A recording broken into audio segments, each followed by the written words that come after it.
Inside the fall of one of South Carolina's most powerful law enforcement officials, a retrial on a decade-old alleged murder, and a deep dive into Democrat disarray here in the Palmetto State. I'm Will Folks, the founding editor of FITSNews.com. All of that and more is heading your way on the Week in Review. Let's dive in.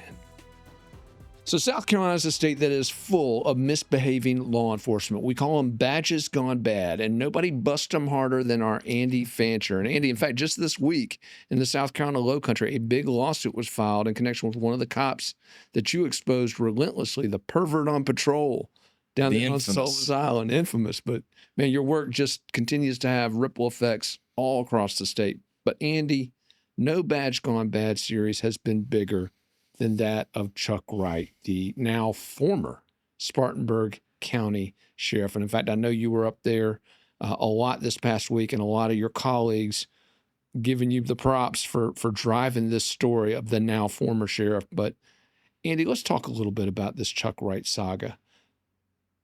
His resignation. Mm-hmm. You've been covering all the allegations which led up to it. Tell me, are you surprised that there is now a former in front of Chuck Wright's name? That is a great question, not one that I was expecting after your treatise here, Will. I will say that it not only caught me by surprise, considering that he returned officially triumphantly, some might say, with uninquiring journalists at his feet to welcome him back multiple times and ask how he's feeling, making no mention of a federal grand jury, a federal probe, nepotism, and all kinds of untoward activity that we have posted relentlessly on the website. But that's neither here nor there. It caught members of county government out there by surprise. And to answer your question, I am a little surprised myself, because if there's one thing that Chuck is probably considering more than anything, it's financials. Mm-hmm. I mean, we have talked with men and women, prior members of his inner circle, dating back decades. And it is no secret that Chuck Wright is not the best when it comes to his own pocketbook. So This is an interesting saga, an unfolding saga, and like I've been saying, one that hasn't even gotten started yet. I mean, the indictments haven't even landed, but it appears as though they are most certainly coming. Indeed. Let's give folks a little bit of background on this story. Chuck Wright, elected 2 decades ago, one of the more popular, powerful sheriffs in South Carolina. He presided over a very populous county with a lot of crime, but a county with a lot of wealth. Spartanburg's one of the wealthier, more populated counties here. But this is a guy, FITSNews has been on him for a long time. In fact, over a decade ago, we started reporting on his very loose civil asset forfeiture efforts, Operation Rolling Thunder, there on Interstate 85 up there in Spartanburg County. Very critical of him. But when you came onto our staff, Andy, and started getting tips from folks up there and started really diving into Chuck Wright, is when this really started taking off. So April 1 of this year, Chuck Wright announces a leave of absence. It lasted, 6-7 weeks? It was pretty much a 7-week vacation from accountability. At least that's what I called it in our sweeping piece, Power, Pills, and Pending Charges, The Fall of Sheriff Chuck Wright. Get that alliteration going. I like it. You know, just like pervert on patrol. We love our alliterations here at FITSNews. But so he announced his leave of absence amid a federal probe, a multi-agency probe, I should say, because members of his own department tell us that they have been interviewed by both agents of the Federal Bureau of Investigation, FBI, accompanied by South Carolina Law Enforcement Division agents. And I certainly wouldn't want to have those agents in my backyard, and I certainly wouldn't be dismissing this investigation as a political witch hunt, as so many of Chuck's loyal followers continue to label this as. And Andy, you confirmed that there were federal agents on site at the Spartanburg County Sheriff's Office the day Chuck Wright surrendered his badge and gun. Right. Now, the exact day that he surrendered that badge and gun remains unclear, because the day that he submitted his resignation, which was Friday, I believe that was the 23rd, notably, nobody we spoke to could even place him in the building. The latest they could place him in the Spartanburg County Sheriff's Office would have been according to sources, the Thursday, the evening prior, when he pulled his now infamous Ford King Ranch, which is almost symbolic to just his abuse of taxpayer money. I mean, this is a fella who, according to sources, Chuck Wright had to borrow a truck just to campaign for his first bid for sheriff. And within his first year in office, he's using taxpayer money to buy a Ford Lariat, Gamecock Maroon. With the gun bed and... Gun bed in that Lariat, that 05, 06 Lariat, right? And now here we fast forward. I mean, you've reported extensively on the Ford Raptor, the 2015 Ford Raptor issue. We've reported on the Tahoe that just wasn't comfortable enough. And now here we are at this beautiful King Ranch that, even though his Tahoe with about 28,000 miles on it was traded in for the King Ranch, taxpayers still footed a significant portion of that $73,000 bill. But that's not what he's under investigation for. I mean, certainly flashy, but there are serious charges against this man. Tell us a little bit about the scope of this federal investigation. What are they specifically looking at as it relates to Chuck Wright's, again, former tenure as sheriff? Yeah, that former tenure. I mean, he was on his 5th term as sheriff. You don't get 5 terms if you're not beloved by many, which he is and still is.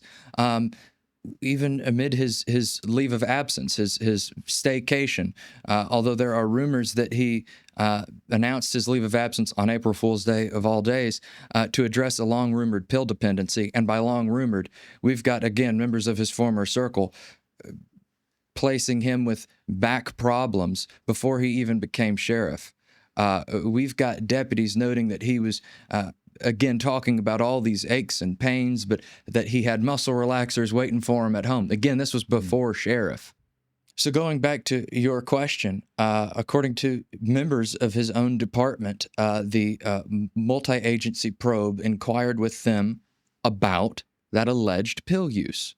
But that was just one of many things. As I have previously stated on the Week in Review, as well as in our articles, which, according to at least members of his department that we speak to, are more detailed than any mainstream media coverage, they additionally asked about the sheriff's office's benevolence fund. All right, that is a tax-exempt cash pool intended to help deputies of the department during financial hardship. Yet, according to members, the benevolence fund was completely dried up at times. This is where it gets interesting with this benevolence fund, because it appears as though the benevolence fund, at least according to sources, was communicating to some degree with a church in Chuck's wife's name.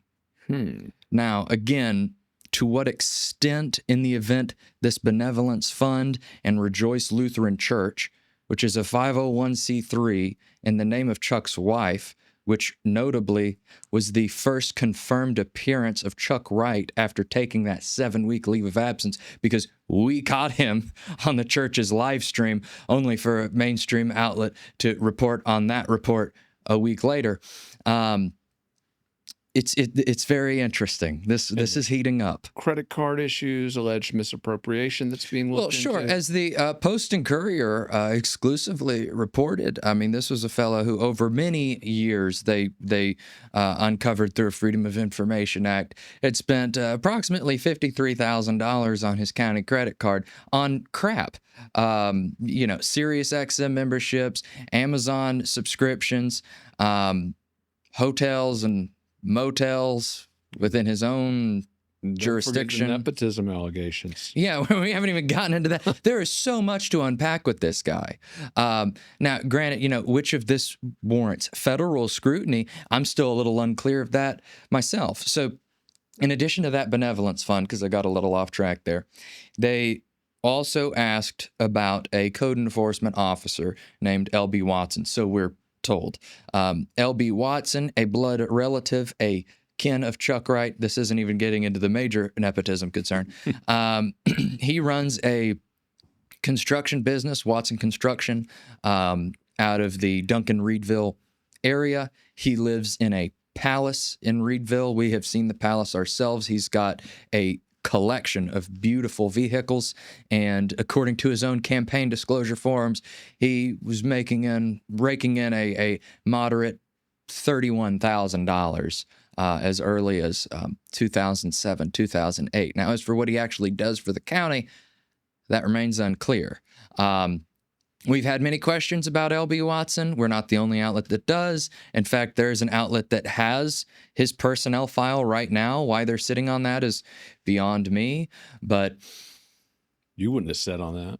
it would already be out. We would already have the L.B. Watson special if that were us. But unfortunately, Spartanburg County has a problem with responding to Freedom of Information Act requests in a timely manner. In fact, I mean, we have grilled SCSO, the sheriff's office, on numerous occasions for failing to, again, respond to FOIA requests, failing to respond to media requests, failing to respond to my emails. Well, L.B. Watson isn't the only blood relative that's drawn scrutiny. Correct. So as we exclusively reported, as we first reported back in July of 2024, which was, essentially the beginning of the end for Chuck Wright, he, in all his immortal promise, deputized his biological son, Jared Andy Wright.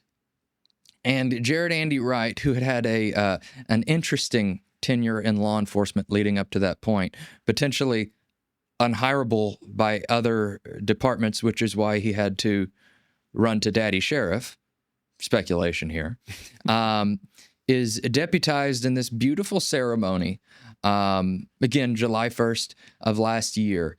And that was the straw that broke the camel's back for the constituents that were already awake about Chuck Wright. Because as it is explicitly defined in Code of Laws, you can't do that. You can't do that. So that triggered a investigation by the South Carolina State Ethics Commission. And according to sources, that investigation is active and ongoing. Now, whether or not that was the catalyst for the federal probe, or whether or not the feds were already in the office as early as January 2024, that remains unclear.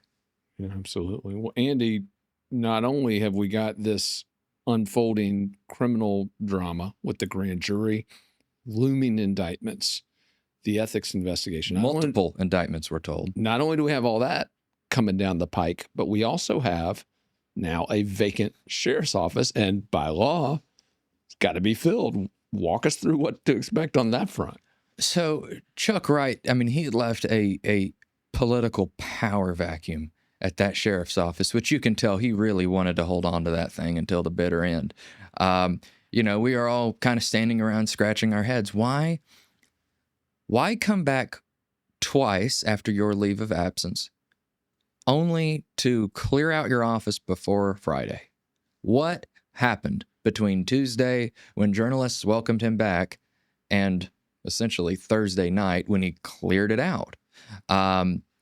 So while we're still asking that question, and while we might actually have a rough understanding of what led to that, yes, now we have got this this political race where we appear to have enough candidates to host our own Hunger Games in Spartanburg County. It'll be a free-for-all, isn't it? Absolutely. And, we've got approximately 10 people on Facebook that have announced their intentions to run, but some we can easily filter out because, you've got to live in the jurisdiction for one, so that weeds out some of them. And you have to have some level of law enforcement behind your name. Now, of course, there are certain stipulations to it, but... and of course, they all got to file. There's going to be a filing period. We haven't even gotten to the filing fee. So, but if you have no law enforcement background behind you or some level of judgeship, all right, so that weeds some more people out. So what we have here is to that filing period,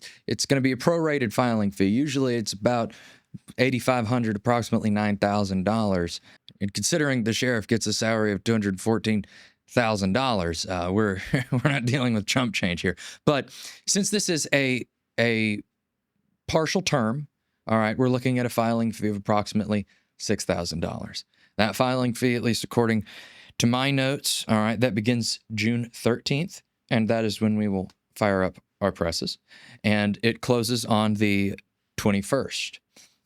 From there, we're looking at a primary of August 5th, and if need be, a runoff That'll be August 19th. And there's obviously going to be early voting days in between all that, with, of course, the special election being November 4th, which is the same day as the general election. So that's what we're looking at, and we can most certainly, depending on who actually files, we can most certainly anticipate some dirt to fly, some blood to let, and some absolute excitement, at least on our reporting front. Whether or not MSM will actually wake up to the issues in Spartanburg remains unclear. I'm not bullish on that, but you can certainly count on us to keep this thing going.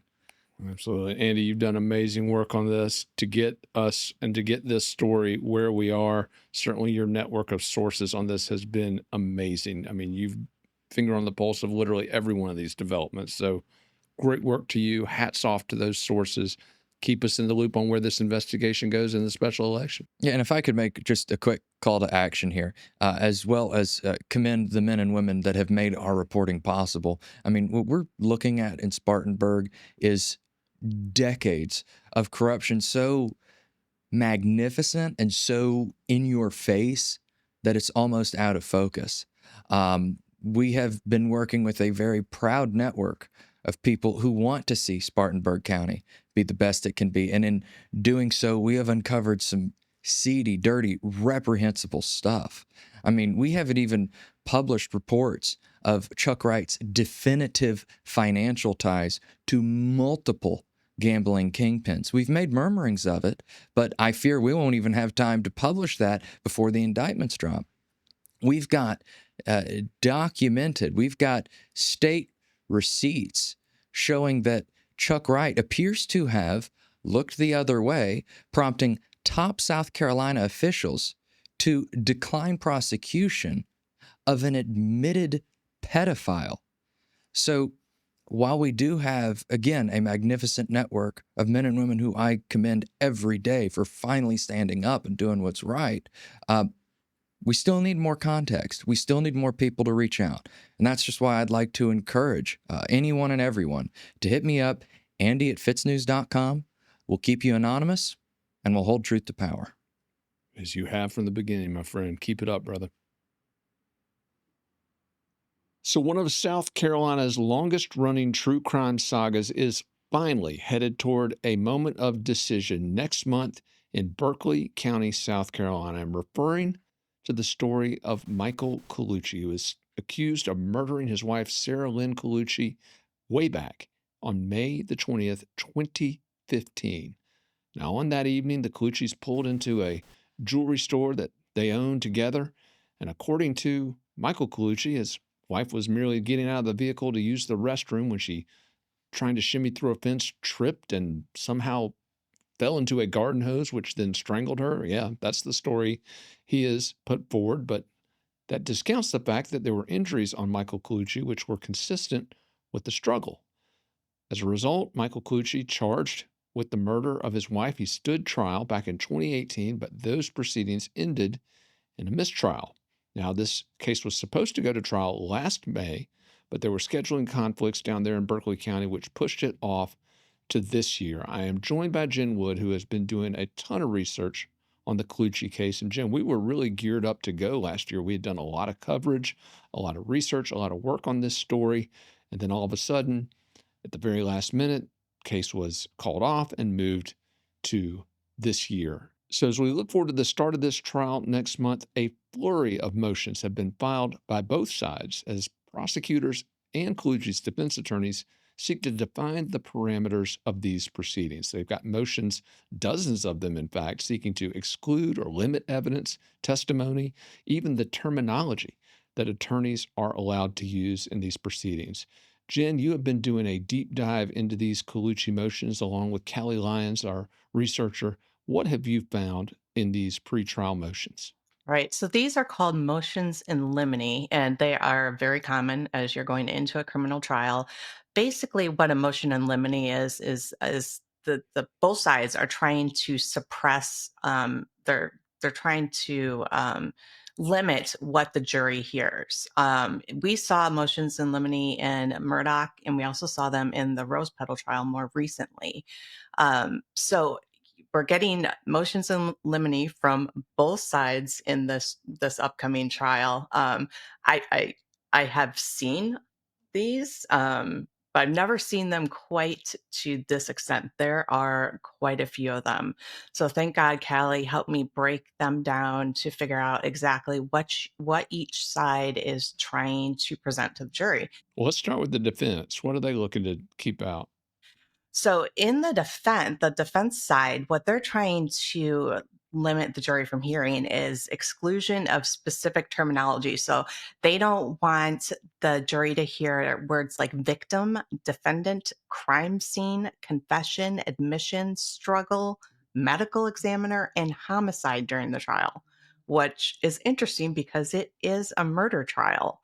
Um, Also, they're trying to limit what the jury hears about Michael Colucci and the couple's finances. So they don't want the jury to hear about Michael's past drug and alcohol use.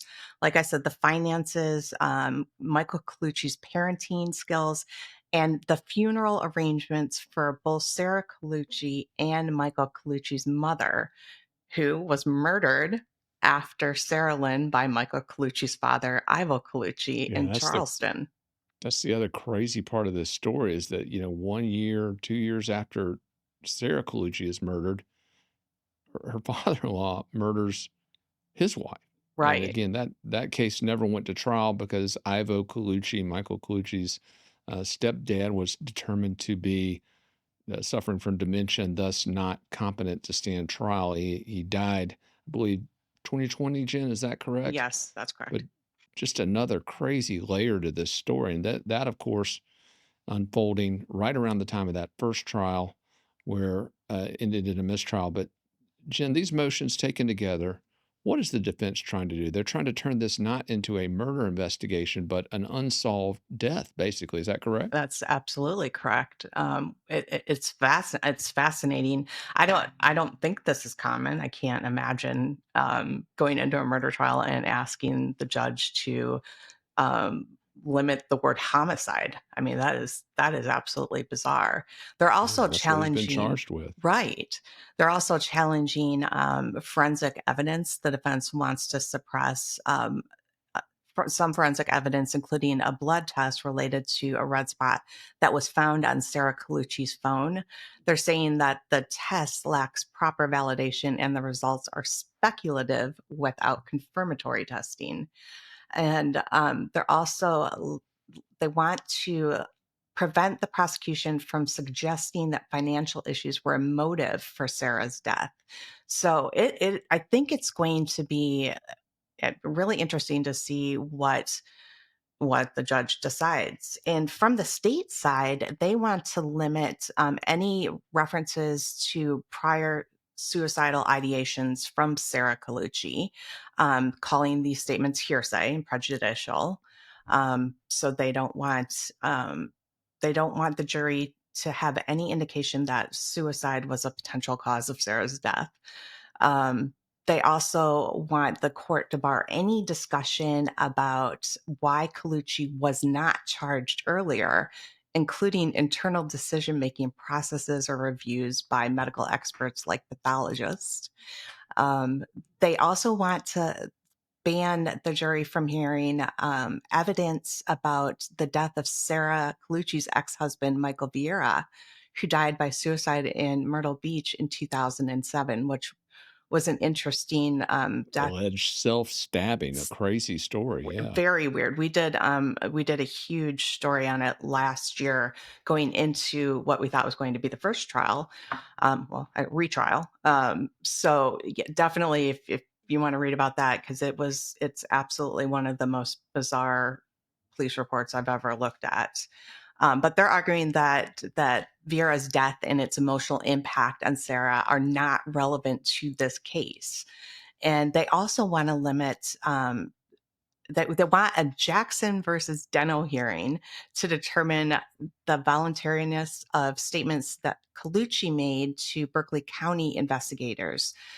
So Berkeley County did the initial investigation into this homicide, and then SLED took over. And that after SLED took over is when he was charged with homicide.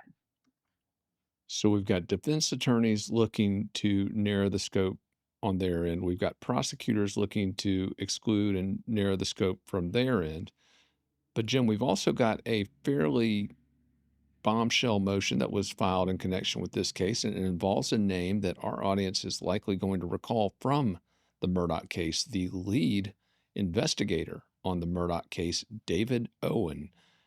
He was named Officer of the Year in South Carolina for his work during that Murdaugh saga, but during the trial of Alec Murdaugh, several revelations came out which indicated, according to defense attorneys anyway, they accused him of lying on the warrants for Alec Murdaugh's murder. Is that, I mean, just a huge bombshell allegation against him, but he has come up in this case. He was the lead investigator on Sarah Colucci's murder for SLED, or death. Let's hold that out there. We don't know if it's a murder yet. We're going to find out this month. But tell us a little bit about this David Owen motion, Jen, and how central that's going to be to these proceedings. Right. So the defense filed a motion to admonish SLED agent David Owen, stating that during his testimony in 2018, he failed to correct false testimony from a trial witness, which the defense is claiming violated Colucci's right to a fair trial. So I guess this woman named Barbara Moore reportedly mischaracterized a statement that she claimed Sarah made in 2015. And the defense is saying that Owen's silence amounted to a constitutional violation of Colucci's right to a fair trial, and they want the judge to admonish him. I don't know what that means. Yeah. Well, Owen certainly we'll see whether or not the Murdaugh stigma that's been kind of attached to him by some in that true crime universe. We'll see if that kind of wafts its way into this trial as it relates to Owen's handling of this investigation. It'll be very interesting to see what kind of hay Colucci's attorneys make with regard to that. And he's represented by some big guns, particularly Andy Savage. I mean, one of the top defense lawyers in the Palmetto State, a guy who is very well known for his success in cases just like this. In fact, I believe some would argue the first Colucci trial is an example of that, his skill in the courtroom, and a familiar team coming from the prosecution side, the Office of South Carolina Attorney Alan Wilson, prosecuting this case, and Kinley Abbey, a very capable prosecutor, one of the lead lawyers on this case. Jen, looking at the upcoming proceedings, any sense from you, Jen, do prosecutors have a tougher row to hoe this time than last time, or do you think it's roughly the same degree of difficulty? We've talked a lot about that in connection with a potential second trial for Alec Murdaugh, but looking at the Colucci retrial, do you think they've got a tougher job, or do you think it's an easier go this time? That's an interesting question. I do think it's going to be tougher, and I think, if it's like we've said, if Alex Murdaugh were to be granted a new trial, you've got the prosecution or the defense is going in knowing what the prosecution's playbook is going to be. So you see that in these motions in limine, and the extent of them. And I think probably the number of them has a lot to do with the fact that this is a new trial, and they already know what the prosecution is going to present to the jury. So yeah, I do think depending on how Judge Young rules on these motions, it could be a tougher road for prosecutors. When you just mentioned Judge Young, Roger M. Young, Circuit Court Judge, he is new to this case. This case was originally under a different judge last year. So Young will be hearing these motions, deciding on these motions in the coming weeks as we look forward to this trial kicking off here in mid-June. Jen Wood, you and Callie have done amazing work on this story, bringing us back up to speed on it. We did a lot of work on it last year, thinking we were going to trial, but just amazing work on it, Jen. I got to tell you, personally, I still can't get past just the basic information we're confronted with. Clear signs of a struggle. Colucci had a busted lip. He had wounds to his hands, which were consistent with the struggle, and he's claiming that he didn't see anything. until the very end when he looked up and saw his wife, you know, with this garden hose wrapped around her neck. Jen, to me, that has never made sense. Tripping into a garden hose, and that's what allegedly caused her to strangle herself. I don't know, Jen. Right. It has never added up to me. And also, I got to say this: the fact that they pointed out, yes, Sarah Colucci was under the influence at the time of this incident. Her blood alcohol content was exceedingly high, more than or nearly 3 times the legal limit, and certainly there were traces of other substances in her blood at the time. So I certainly can understand that. But this whole theory of the trial from the defense or theory of the alleged crime to me has never made sense. Jen, does it add up to you at all? No, it's no, it's not even a little bit. But it's all going to depend on what the jury hears. Um, if they're not going to hear any information about the couple's finances, their volatile relationship, Sarah's frame of mind going into this, because it was the anniversary of her ex-husband's or her former husband's death. Um, I think that could make a big impact on the outcome. Yeah, I think you're right. Just a wild case. And also, no matter what we think we know, once again, they've got to prove it. That's the way Right. the system works here in the United States of America. Not only do they have to prove it, Jen, but as we've seen in the Murdoch proceedings, they've got to prove it and they've got to do it right. It's got to be done above boards, not just prosecutors doing their jobs, but everyone involved. Luckily, Berkeley County has a hell of a clerk of court.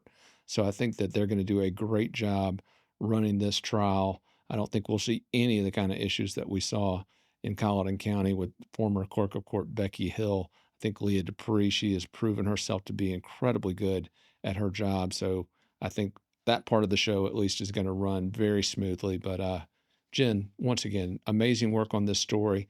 Thank you so much for getting us ready for this trial. And for those of you who haven't followed our Colucci coverage, go to FITSNews.com and check out all of Jen and Callie's amazing work. So, whatever political persuasion you come from, whatever ideological background you embrace, numbers are numbers, math is math, and election results are election results. And in the last election, the Democratic Party fared, shall we say, poorly. In fact, they were trounced, losing every single swing state that election analysts believe were up for grabs. Now, this national defeat has had repercussions here in the state of South Carolina, which has been Republican ever since the mid 90s, people. In fact, the GOP took full control of state government in the early 2000s and has not looked back. They now have supermajorities in both legislative chambers. They control every statewide office, both U.S. Senate seats, and 6 of 7 congressional districts. It is a red rampage here in South Carolina. It seems with each election cycle, the GOP only adds to its majority. But Democrats, in an effort to try to find a fighting chance at the national level and here in South Carolina, are conflicted. They're trying to embrace all sorts of different strategies. We've got one group that says Democrats need to, quote, act normal. We've got another group that says they need to double down on all these progressive policies that many believe cost them votes in the last election cycle. Now, which camp would Charleston attorney Mullins McLeod have fallen into? Well, we were about to get that answer because McLeod earlier this month was just weeks away from announcing his bid for governor of South Carolina. Consultants had been hired, messaging had been engaged, polls had been conducted. Everything was ready for a launch.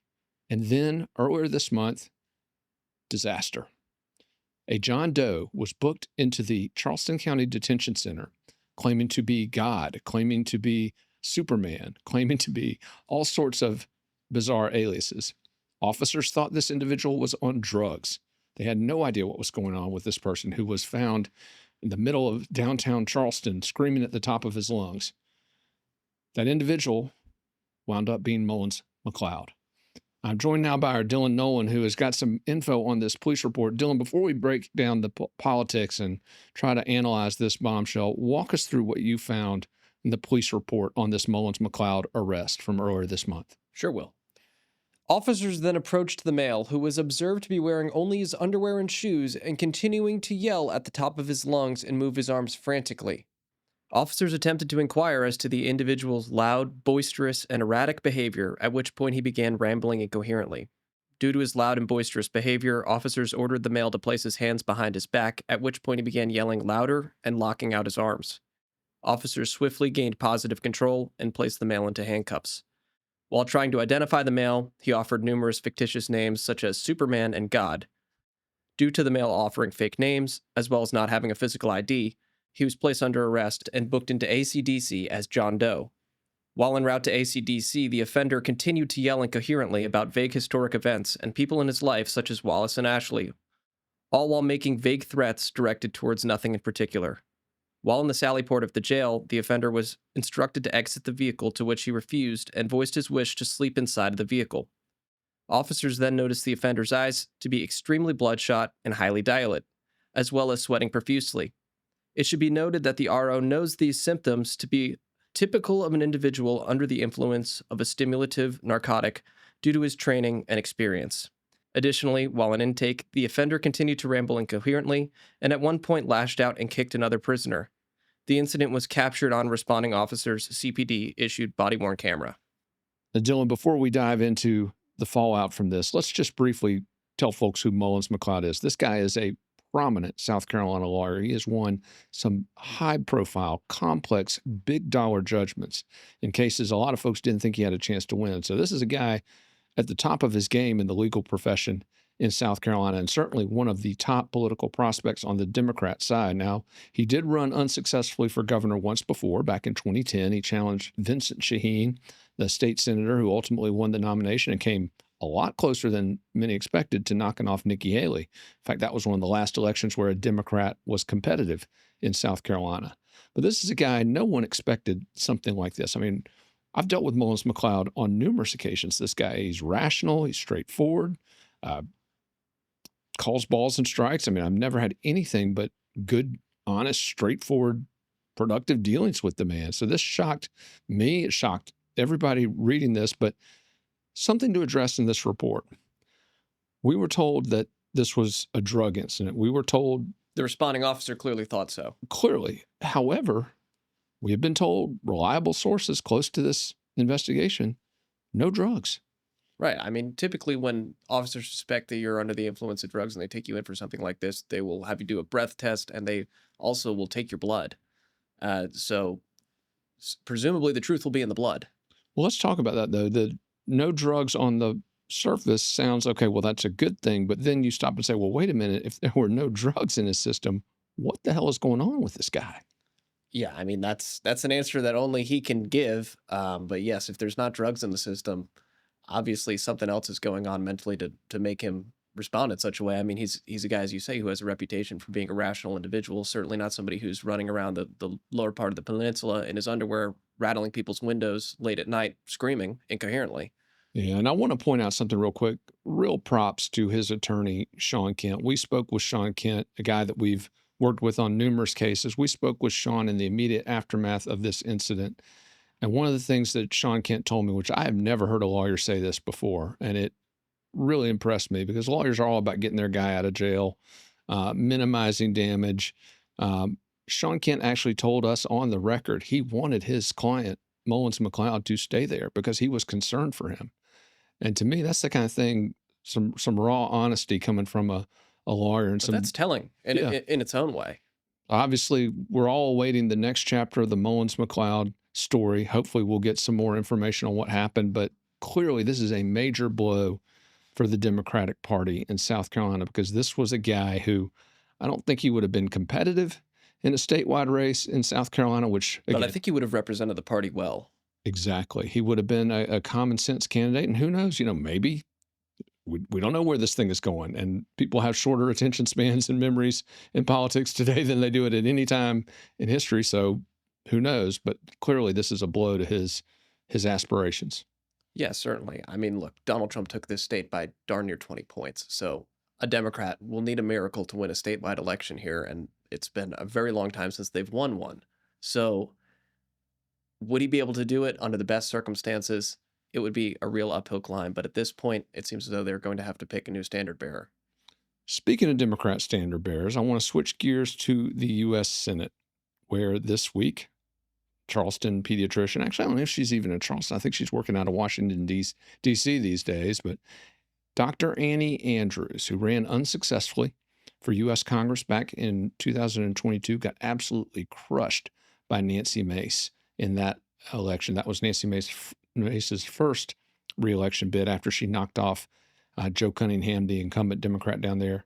That was supposed to be a competitive race, Dylan. Well, notice you just said she knocked off the incumbent Democrat. This is a district that a Democrat conceivably could win. Now, it's gotten more difficult because of demographics and because of redistricting, just the folks who have moved there in recent years. But it is still an eminently winnable district for a Democrat. So for her to not only lose, but to lose handily, at 14%. Not good. Yeah, Mace crushed her. And what was crazy is that race saw a huge influx of out-of-state money. Not only did Annie Andrews raise a ton of money herself, but there were third-party ads attacking Mace. Millions of dollars were spent in that election. And she obviously not only failed, but failed bigly. Now she's looking statewide. Dylan, is there any universe in which Annie Andrews running for Senate makes sense for Democrats? Yes, the universe where the state's voters are only divorced women, or so one Democrat lawmaker who spoke with FITSNews under the condition of anonymity said. Yeah, that's not the universe they're confronted with, though, is it? No, and I mean, this should be said. This is a fairly normal individual who is a member of the Democratic Party. This is not some Republican slinging stones at her. She is perceived even by members of her own party as very far left, which, God bless you. If that's how you want to be, that's fine. Yeah. But also, if you're trying to win a U.S. Senate seat in South Carolina, if your own members of your party are thinking that you're tacking far too far left, that's going to be a problem. Let's talk about this a little bit. You covered some Democrat schisms here in South Carolina this week in one of your articles. Mark Powell, one of our political analysts, he had a big article up about Democrat schisms at the national level. It's typically the Republican Party that we talk about having internal squabbles. When Democrats are concerned, Dylan, we're generally talking about how amazingly they stay in lockstep. And for my whole lifetime, they have been a very unified party, a party that, as you say, has moved in lockstep. And if you look at Obama's elections, that was great. If you look at 2016, that totally cut against them because they moved in lockstep to rig the election against Bernie Sanders and for Hillary Clinton, who did not have the popularity to beat Donald Trump in a world where Bernie Sanders, the economic populist on the left, likely would have at least had a chance against Trump, because it was clear that the world, since then has moved towards populist candidates in South America and in Europe. It is a time across the whole world where populism is a winning political strategy. So being unified has cut for them and against them. And in this election cycle, it once again cut against them by, basically rigging their own primary process to put Harris as their standard bearer. They got absolutely clocked. Now, I would argue that the economy, the Biden administration, any Democrat who they picked, I mean, they could have ran, Jesus Christ at the head of their ticket, and he still would have had a tough road to hoe. But being unified, the machine which has operated for my whole life, that is clearly not something that all Democrats are on board with continuing at this point. And so there is a lot of disagreement within different factions of the party as to what is the wisest way for them to proceed. Yeah. Well, we talked a minute ago about Mullins McLeod and what his potential viability would have been in a governor's race, whether he's up against Nancy Mace, Alan Wilson, Ralph Norman, Pamela Vett. We don't know who the Republican nominee is going to be, but we assume how a candidate from the Democrat side would do against a generic Republican. But let's talk a little bit about the candidate that Annie Andrews and whoever else may run on the Democrat side for the U.S. Senate. We still don't know. There are a lot of folks unhappy with her candidacy. There may be some other names that step forward, but let's talk about the candidate they will be running against if they win that Democrat nomination, Lindsey Graham. This is a guy very vulnerable, Dylan Nolan. Should we throw to the clip from Pickens? Yeah, let's hear some of the boos. Thanks a bunch. Well, you want to find something in common?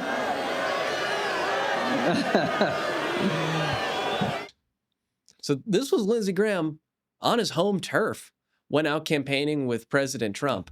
If this doesn't tell you how the folks of South Carolina feel about Graham, I don't know what will. I mean, these are the people who should be cheering him the loudest. But what's interesting about Graham, and we've written about this in the past, we've talked about this in the past, he's a guy who always outperforms the polls, when he goes to the ballot box. He always does better than expected. But let's think about that for a minute. Is that because people like him more or trust him more than they're willing to say to a pollster? Or is that because they simply don't have another option? I would argue it's the latter. I'd say the South Carolina GOP is a very tightly knit organization where folks who are political operatives who run these campaigns then run the county parties and they run the state party. And they kill in the crib any real primary challenges to Graham. The fact is, a lot of these guys are making a lot of money working with Graham, and it's a relationship which is very easy for everybody to just keep on rolling cycle after cycle, regardless of what the primary voters here actually want. And Graham obviously not going anywhere. He's a guy who has amassed considerable power and influence in Washington, D.C. He has the entire neoconservative warmongering. We are still at the point now where it remains to be seen whether somebody with the war chest to come in there and actually fight with him in the primary will get into the race. At this point, though, yeah, very much up in the air. We have heard the name Andre Bauer mentioned, former lieutenant governor of South Carolina. This is an interesting potential candidacy, Dylan, because as we've discussed on previous shows, Lindsey Graham does have the endorsement of President Donald Trump. It was an endorsement that was given when he first announced that he was running again, when Trump very much needed Lindsey Graham and arguably still does as a key vote and key leader in the U.S. Senate. But Andre Bauer's a guy who was also very pro-Trump, who was on that same stage when Trump announced his last bid for the presidency here in South Carolina. That's kind of the litmus test Trump uses for who he's going to back as he looks around, who was on the stage when I made that big announcement. Andre Bauer's one of the guys who was there. And in fact, Andre Bauer gave a very impassioned speech at that launch rally for Donald Trump back in 2023. So let me ask you this. Trump has endorsed Graham, but does having somebody like Andre Bauer potentially running against him, could that perhaps dilute that endorsement? I would say that a Trump endorsement is far from a binary thing. Some people get the Trump endorsement where months away from the election, he puts out a Truth Social post which says, I endorse XYZ. They're great for these reasons. And that's it. Some folks like Drew McKissick. I mean, Drew McKissick was coming down to the wire 2 times ago now when he was running for chair of the GOP. And Trump came through for him. Got 3 endorsements. Right. He was blasting the endorsements when it counted most. Tripled down on and he barely inched McKissick across the line. So does Trump come in if Graham is in a similar position and also deliver that super strong endorsement? Or does he say, you know what, Bauer's been loyal to me. I'm not going to, let it work out however it works out. I'm going to have an ally in the Senate either way. That's true. And also Trump's endorsement, not always the deciding factor, even in South Carolina state where he is all but deified by the Republican electorate. Just ask Congresswoman Arrington. Correct. And also you look at, how Nancy Mace has... That's obviously a joke because he endorsed Katie Arrington, a former DOD official in his first administration, over Nancy Mace. Nancy Mace then went on to beat Arrington. But has since turned back and kissed the MAGA ring and is now a very hardcore pro-Trump ally in Washington, D.C. Dylan, let me ask you this. Donald Trump's endorsement was critical, though, to one Palmetto politician, Governor Henry McMaster, back in 2018. If Trump doesn't come to South Carolina and endorse McMaster and kind of drag him across the finish line, we would have had Governor John Warren, not Governor Henry McMaster. And so it can be decisive, but I think it's, as you say, all in what it entails. Does it involve that sort of full court press, or is it, as you mentioned, just that rubber stamp Truth Social post? Guess we'll have to see. And if I'm Trump or one of Trump's advisors, I'd say just sit back and let this unfold because you keep maximal leverage over Graham that way. He's going to have things that come up that Graham might not really like in the Senate that Trump wants to get through. And if Graham doesn't really know where he stands, he's incentivized to play ball with Trump so that he doesn't screw up his future endorsement. Well, obviously, a ton of things happening here in South Carolina, as we mentioned, on both the Democrat and the Republican side. The first in the South primary state for the GOP and first in the nation for Democrats also. Palmetto State picks president still, and that's just how it is. We'll keep tabs on all those issues at FITSNews. And also, by the way, if you hadn't seen it, make sure you go to our website for the very latest on the R.J. May investigation. If you've been following this story, FITSNews exclusively reported last August on a raid of R.J. May's West Columbia, South Carolina home by agents of the Department of Homeland Security and the State Law Enforcement Division here in South Carolina. Numerous devices were seized. That investigation, we are told, is bearing fruit and headed toward a point of critical mass within the next few weeks. For the very latest on the RJ May investigation, go to FITSNews.com. Dylan, thanks for sitting down and diving into all these issues, man. Great as always. Thanks for having me, Will. All right, folks, that is a wrap for this week's show. I want to thank everyone for taking the time to tune in. And again, please, if you haven't already, you hear it all the time, like, subscribe, but please, if you haven't already, FITSNews.com, please consider subscribing to our work. What you do with those subscriptions, it empowers all of the reporting we do here and the accountability we are able to provide. A quick programming note.